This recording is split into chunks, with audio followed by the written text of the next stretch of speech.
Hey everybody, this is the Rush Vapor Trails 2002 album review. Um, right here. Let's just start out before I even get into it. I like this album. I don't know why. Maybe it's because I went to the tour, but I don't think so. I think I like the way it sounds, and I like the songwriting and the content and the way everything about it. Okay. Vapor Trails, 67 minutes and 15 seconds. It is a rather long album, which is I suppose it's sort of indicative of the era of anything 1990s and onwards. People started writing longer albums. 13 songs. Produced by Rush and Paul Northfield, who was one of the engineers on the different stages. Released on May 14th, 2002. This is the first album of what I call Stage 5, the final 3 Rush albums. And we'll do a review of that later, okay? What does it sound like? It sounds like post-grunge. No keyboards. That's a big deal. So since Hold Your Fire 1987, the band had really cut back the amount of keyboard sounds on an album. But this is the first one to have no keyboards. None. It's got loud, distorted guitars, and Geddy Lee's vocals are buried in the mix. They have a consistent feel for song structure for the most part, but it's not the same on every song. It's just pretty consistent. More like borrowing song structures from their 80s and 90s Rush catalog and mixing them up on this album. It's kind of how it feels like to me, okay, if I were to summarize it. It's a good mix of intro, verse, pre-chorus, chorus, bridge, guitar solo, instrumental spots, outros, etc. Nothing too lengthy, a la 2112. But those days are long gone for Rush. 2002. It's been 30 years, right? The songs are mainly faster tempos. And lastly, I would be negligent if I didn't mention the terrible tragedies that Neil Peart experienced in 97 and 98 with the passing of his wife from cancer, and after his daughter first in a car accident. It's really terrible. And that's sort of like a main theme in this album, okay? Vapor Trails is one of the names of the songs. It's not a concept album, but it's certainly something that's hanging over the band, just coming back together. Okay, and before I get into it, I'll say this, the remix. Rush did a box set in 2012, and they did a remix of the album to go along with the box set. And I just listened to it now for the first time. So let me say this. I like this, okay? To listen to the remix was quite startling, actually. I mean, all the songs are the same, okay? It's just, what about the remix? It's brighter. It's just brighter in general. It's I think higher treble. I don't know that. I'm not a scientist, but I didn't measure the treble. I just think the treble's turned up. I think there's more spatial. Like the mix is more spatial, so it's almost like I can identify the instruments better. On this, it's pretty muddy. Okay, I'll just say that. The fourth thing is Geddy Lee is still buried in the mix, so I was hoping that they would improve that, maybe put him on top or on one left or right side or in the middle, but he's still deep in the mix. I mean, it's consistent with this. Number 5, the guitar solo in Ceiling Unlimited stood out to me more. Like, it's not really a huge guitar solo in this version, but in the remix, quite noticeable and substantial, okay? Number 6, there's less clipping. I don't know what you call it, clipping or reverb or distortion from this version. The newer version doesn't have like I used the word muddy earlier, but it just seems like everything is together. I don't know how else to describe it in this version, okay? So the remix is just more, it's less of the clipping, less of the reverb, less of the distortion than this one. Number 7, they buried the main lick or the melody line in Ghost Rider. So you can really hear it on this, but in the remix, there's a melody line that's playing, and you can't even really hear it. You can kind of hear it, but it's like really low in the mix. Number 8, I can hear Alex singing on Peaceable Kingdom, or like I think it's I would guess that's Alex and not Geddy doing an additional vocal, but I think it seemed like there's more Alex in the mix in the vocals, especially on Peaceable Kingdom. And then the last thing I picked up was the fact that I can hear more parts like Earthshine. Like on Earthshine, like makes me think they added new parts that weren't in the original mix. Like I don't know how best else to describe that, but not just the separation where I can hear different guitar lines, but that almost like they added new parts. Does that make sense? Let me know. Okay. The album cover, it's a fireball. It's black, white, and black. And then on the remix, I listen to it on Spotify, by the way. I don't own it, but that's my go-to when I don't own something. The remix has a white. It's all white, and then this is more like a blue instead of like a orange sun looking type thing. But that's, I mean, I guess a vapor is water, so I don't know why if they put a fireball on it. But it's your typical Rush. No, I just picked up on this. These are tarot cards, I think, and that goes to one of the songs. There's a good picture of Neil Peart. God, I like Neil Peart. Geddy Lee, I'd still say he's my favorite. And then Alex Lifeson is the most underrated out of all of them. Man, can he play? Okay, so that's the insert. It's done by Hugh Sim, of course, who does all the Rush stuff. And this is an Atlantic Records. They got a cool label on it. And on the back, typical Rush. You got the songs and the not the song numbers, but not the length, but the song numbers. Okay.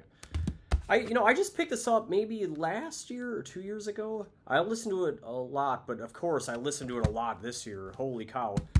This is one of my favorites, okay? Let's get into it. One Little Victory, 5 minutes and 8 seconds. The album, it starts with an elaborate introduction of about 1 minute of the Neil Peart Wipeout drums. and then some fun melody in the main riff of the song. It's a great start to the album and a perfect album to listen to while walking or working or partying or driving or whatever. It's just a versatile album. The song really about the band getting back together, but also the tiny victories we win every day in life. Like for me, just getting out of bed is a victory every day.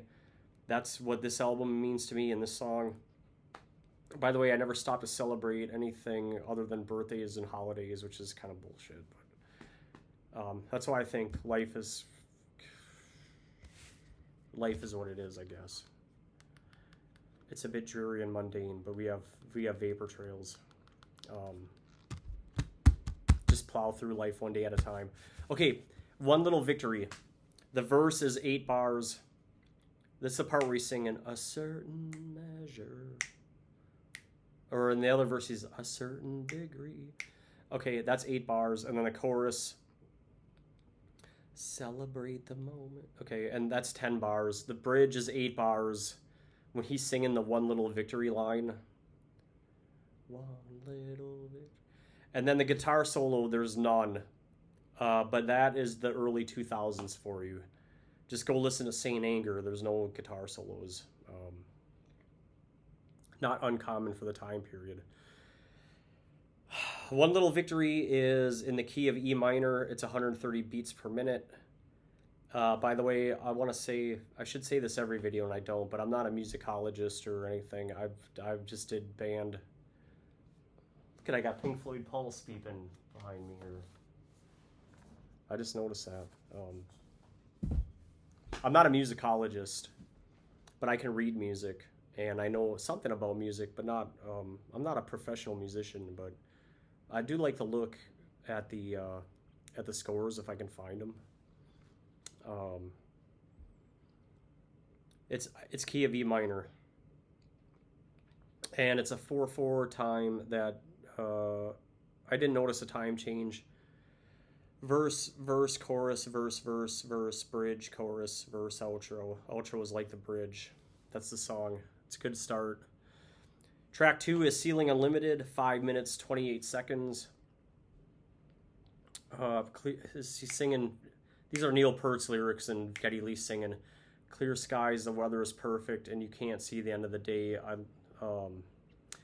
And by the way, I love the way this album sounds. If I didn't mention that at the beginning, I like the muddy sound. I mean, I probably like it better than the remix, but holy shit, the remix is much different. Okay, the verse, 20 bars, about with some fudging at the end, so probably 22 bars. The pre-chorus is 8 bars, the chorus is 8 bars, and the bridge is 16 bars. So more traditional, like 80s song structure is how I would describe it. The bridge is when he's singing "The Time Is Now Again," and the music is not too different than the verse of the chorus. It just sounds like one song. Like the music never changes, but the way they structure it changes. It's a verse, pre-chorus, chorus, verse, pre-chorus, chorus, bridge, pre-chorus, chorus, outro. I like Ceiling Unlimited. The guitar solo is it's a bit very deep in the original. Okay. 3, Ghost Rider, 5 minutes 41 seconds. This is a song where Neil Peart reflects about riding his bike around North America after, all the way to South America actually, after the passing of his daughter and wife. Alex is playing his do do do do do do do do, like the arpeggios, and Geddy is doing his eighth notes plunking thing that Geddy Lee does on the bass, Geddy Lee style. About Ghost Rider, Genius says Peart, who is the band's drummer and lyricist, set out on a 14-month, 55,000-mile motorcycle journey around America after losing his 19-year-old daughter in an auto accident in August 1997, his wife to cancer just 10 months later. Okay, and then the map. It has a picture of the map. The map tracks Neil's travels across Canada on the Trans-Canada Highway, then up the Inuvik to Alaska, down to Mexico, and on to Belize. That is one journey. Okay, so he's writing about that. Key of F major, 130 beats per minute. The intro is 16 bars, verse is 16 bars, the pre-chorus is 12 bars, and the chorus is 16 bars. So much more like the 80s albums. And the outro is fairly long. It's an intro, verse, pre-chorus, chorus, verse, pre-chorus, chorus, outro. And it's one of the better songs on the record. It's not in my top 3 or 4 or 5, but it's this is a pretty even record. I mean, there's not a lot of throwaways. I like Ghost Rider. Like a Ghost Rider. Track 4 is Peaceable Kingdom, 5 minutes 23 seconds. This is the September 11th song, or the song about terrorism, which a lot of bands did back then, including Yes had a kind of felt like the whole album was about it, even though it was, well, whatever. I'm a Yes fan, by the way. This is the hardest song for me to figure out on the album. It's key of C intro, and it also goes into E minor. So there's key changes, and 90 beats per minute is very slow. And the time switches, so it starts out in 4/4, but then it changes to 2/4. And the time signature keeps changing. It also goes to 3/4 and 5/4. Good luck counting, okay? I wish I had this full sheet music so I could okay. This song really represents the album well as a standalone song. If it's 2002 and I played this song for you and said the new Rush album Vapor Trail sounds like this, I think that would make sense. This is like a representative of the whole album. The lyrics are a bit too much for me to understand. I can see why the interpretation is 9/11, but that wouldn't necessarily be my first read. Genius reviewers think the song is written in tarot card terms. Wow, that goes back to the album. Okay. to what's in here. And I guess that could be right. It seems to me like the overarching wind themes of this song is about the clash of religions or clash of worldviews. I guess that's sort of September 11-ish, but the song uses a lot of religious metaphors like the first bridge. Geddy Lee is singing justice against the hanged man. I don't know if that's Jesus, or Knight of Wands against the hour, swords against the kingdom. I don't know. Time against the tower, maybe the Twin Towers. I guess it's September 11th-ish. Somebody smarter than me needs to tell me what it means. I usually don't get hung up on the lyrics, especially when I'm driving or walking, which is pretty much when I listen to this. But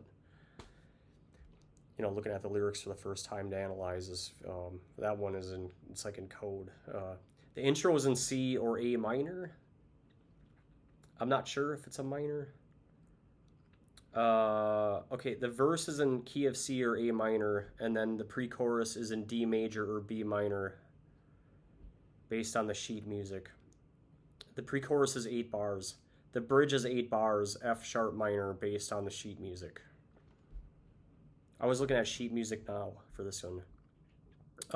It's a verse, pre-chorus, bridge, verse, pre-chorus, chorus, bridge, verse, outro. Outro was basically replaying the chorus. But it is a cool song. It's a heavy song. It's a good album. 5, The Stars Look Down, 4 minutes, 28 seconds. This is my least favorite song on the album. It seems like Neil Peart, he's writing about his place in the world, but not according to Genius. Genius says this is based on a 1935 novel of the same name by A.J. Cronin, which also made into a film in 1939.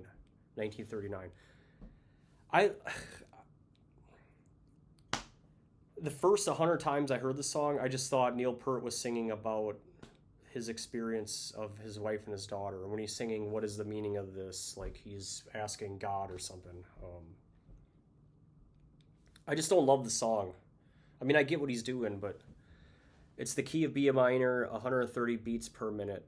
And it's a verse of 16 bars, a chorus of 12 bars, and a bridge of 16 bars. So pretty standard. Or the bridge is 8 bars played twice, I guess. But it's a verse, chorus, bridge, chorus, outro. It's like a Beatles song from the 60s. Doesn't sound like a Beatles song, though. Track 6 is How It Is, 405. This one's okay. It's a pleasant song, fairly standard song structure for Rush again. Based on the lyrics, this is a song for it's like a self-healing for Neil Peart. And that's kind of how I felt about all these songs. Geddy Lee sings, that's how it is, how it's going to be. It's such a cloudy day, seems we'll never see the sun. And that's pretty dark. Or Feel the Days of Uncertainty. A key of D major changes to C major. And it's 134 beats per minute and in 4/4 time. It's pretty standard. So pretty conventional. The verse is 12 bars and the chorus is 24 bars. And the bridge is 16 bars-ish. And then right back to the chorus. Verse, chorus, bridge, chorus. Pretty standard. That's like the last song.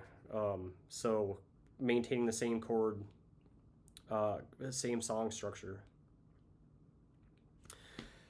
Track 7 is Vapor Trail at 4:57. I guess the album's called Vapor Trails, but the song is Vapor Trail. So I guess it's not exactly a title track, but it's the title track.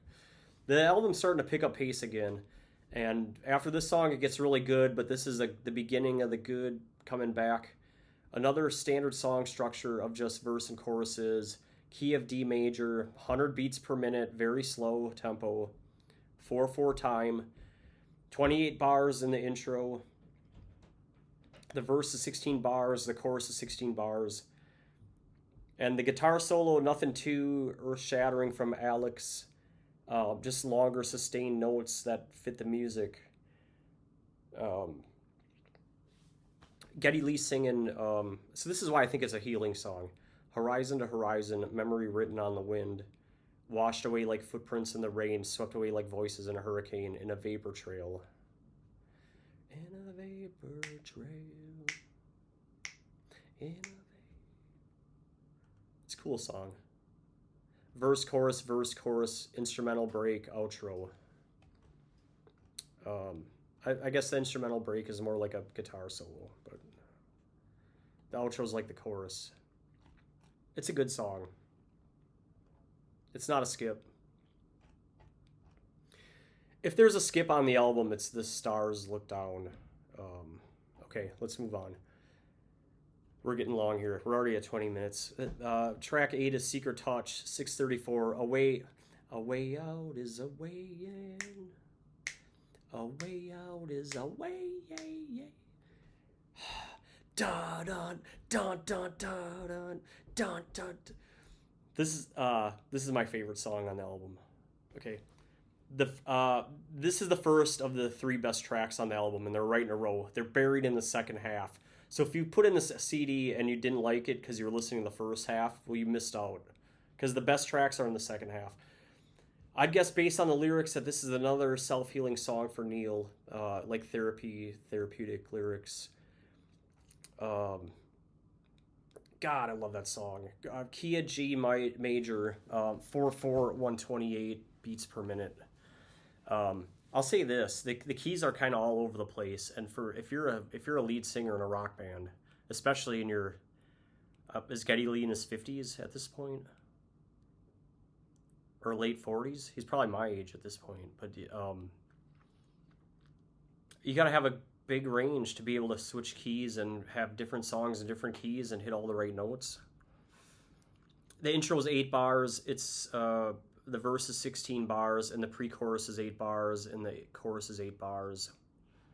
And the bridge, it's a longer bridge. And the bridge is when they're singing, away, the way out part, the way out, a way out. That's what he's doing that. Okay. It's an intro, verse, pre-chorus, chorus, and then intro, verse, chorus without the pre-chorus, and then a pre-chorus, chorus, bridge, and then just the chorus, outro. So they really mixed it up. That's the best song on the record. Secret Touch. Track 9 is Earthshine, 5:38. This is the 3rd best song on the album.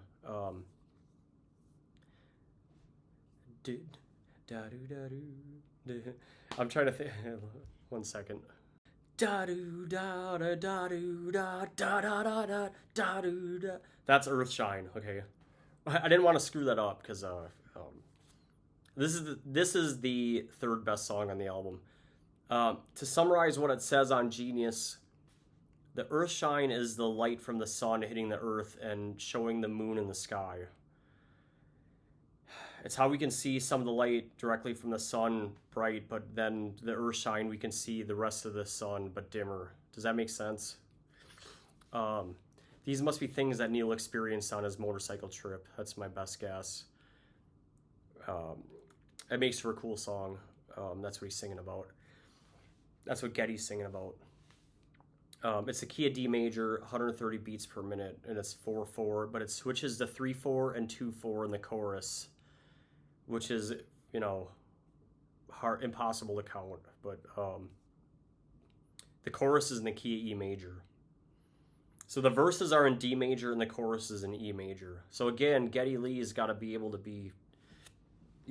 sing this stuff. The verse is 16 bars and the chorus is 16 bars, but with the time switches, that's just my best guess.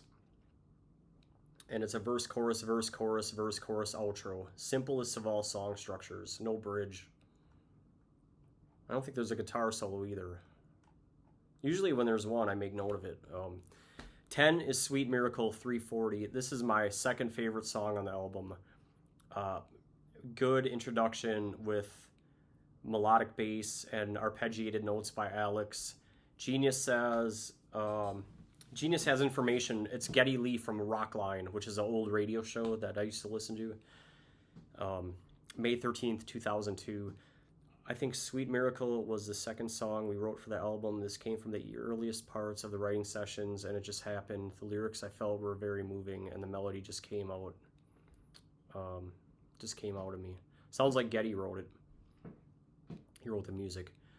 Key of C major, 4/4, 100 beats per measure. It's like another slower tempo.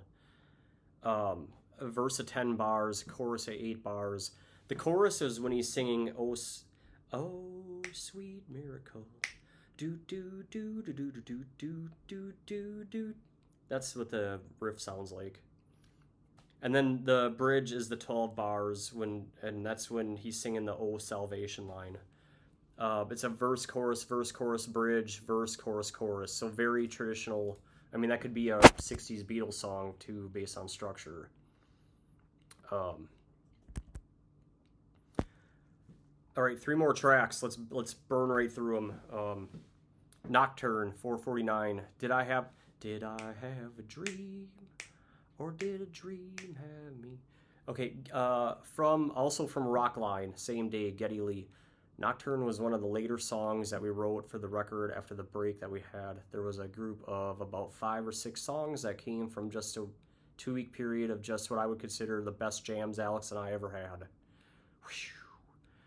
I really love this song. I love the drum pattern, especially the way it starts. It's kind of about the questions you can subconsciously answer in your dreams without realizing it. That's Geddy Lee. I think that's really funny because it's only 2 chords. I looked at the sheet music too. It's only 2 chords. It's an F sharp 5 and an A6/9. The 140 beats per minute, 4/4 key of D major. Yeah. Cool song, man. The intro is 8 bars, verse is 12 bars, the chorus is 16 bars. It's a quick jam around the 3:30 mark, but it's probably only like 8 bars. It's real fast. And then the intro, verse, chorus, intro, verse, chorus. That's the song. It's a cool song. 12, Freeze. Here we go now. This is part 4 of the Fear trilogy, I guess. 6:21. This is a fairly complicated song with the key changes and time switches. Dun dun dun dun dun.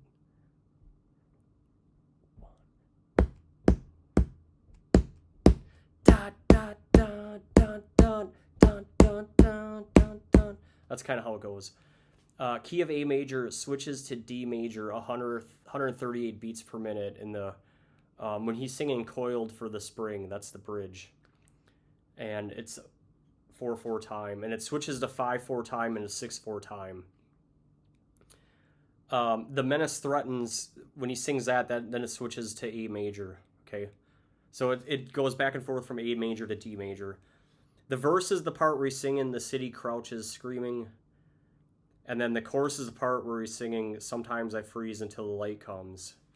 That's what he's really, And then the bridge is "Coiled for the Spring." That's the D major, 4/4. It feels like about 12 bars. And I dig the feel of Freeze. I like how Geddy, he's got his primal screaming at the end. That's been missing from Rush songs since like 2112 or A Farewell to Kings or Hemispheres. So he's gone back to his primal screaming thing. And I kind of missed it, I guess. It's a verse, chorus, bridge, verse, chorus, verse, outro. Outro is like the chorus. And it's a good song. And then lastly, track 13 is Out of the Cradle, 5:03. The main riff at the intro is reminiscent to Earthshine. Almost like it's the same riff but changed and then repackaged. And it's for a rocking album like Vapor Trails, it's a calmer ending to the album, but it's not a calm song. It's still moving pretty fast, but it doesn't have the ferocious bite of Freeze or any of the other songs. It's a key of E major, 156 beats per minute, 4/4 time. And it's the same key as Earthshine's chorus too, so E major. And it's a verse of 16 bars, and then a pre-chorus and a chorus. That's where the key change is. The chorus is A major, and it's 22 bars in chorus 1. I think the second chorus is different. There's no guitar solo. It's a verse, pre-chorus, chorus, verse, pre-chorus, chorus, and then the chorus one last time, and that's it. That's the album. Vapor Trails, one of my favorites, believe it or not. That's probably not going to be a popular pick for you Rush fans, but I mean, I think it's cool. It's powerful. Great performance too. And not this version, but the remix is pretty precise. Okay. In summary, it sold pretty good. It hit 6 in the USA and number 3 in Canada and 38 in the UK. And progarchives.com has it ranked 3.42. I think that's fair. To me, it could be even higher. I think it's better than Test for Echo. When I was listening to Test for Echo doing that review, I thought, well, maybe I do like Test for Echo better than Vapor Trails. But no, I like Vapor Trails better. I like it a lot better. I like Test for Echo a lot, but I like this. This is better. It's great. It's awesome to walk around to at night. Great album. It's their Kiss Revenge album. Okay, kind of feels like that. All right, folks. This is Vapor Trails. Coach Plow guys out, Mickey Mouse style.